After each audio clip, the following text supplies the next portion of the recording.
सियालकोट के बेशतर इलाकों की वाटर सप्लाई लाइन बोसीदा होने के बायस घरों में मुज़िर सेहत पानी जा रहा है।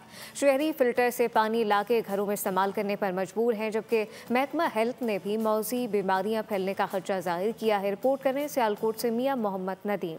सियालकोट में वाटर सप्लाई लाइन बोसीदा हो गई। घरों में मुज़िर सेहत पानी सप्लाई होने लगा। शबाबपुरा, पाकपुरा, नीकापुरा और दारा आराइयां समेत मुतादिद इलाके मुतासर। शहरी गंदा, बदबूदार और बोसीदा पानी पीने पर मजबूर हैं। यहाँ पर पानी का निज़ाम बिल्कुल सही नहीं है।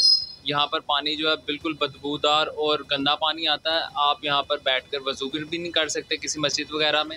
तो लिहाजा हमारी डीसी साहब से गुजारिश है कि पानी के इस महकमे पर बिल्कुल ज़ोर दिया जाए और हमें साफ़ पानी मुहैया किया जाए। कम से कम अपना दीनी काम जो है ना उसे एहसन तरीके से निभा सकें।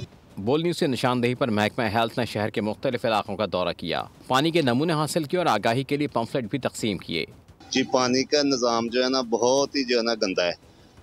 जब भी नल खोलते हैं, मोटर चलाते हैं तो पानी बदबूदार आता है। ठीक है, ज़रा भी जो है ना बंदे का दिल नहीं करता कि बंदा वज़ू कर ले या कोई और चीज़ घर इस्तेमाल करने के लिए। नहा भी नहीं सकता, इवन के आप जो है ना वाश भी नहीं अपने आप को कर सकते। ठीक है, तो हमें हुकूमत पंजाब से ये गुजारिश है कि वो काइंडली इस जो तरफ जो है ना तवज्जो दें।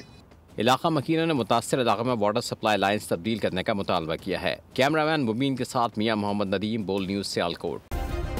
सब्सक्राइब करें और बेल दबाएं ताकि कोई खबर रह न जाए।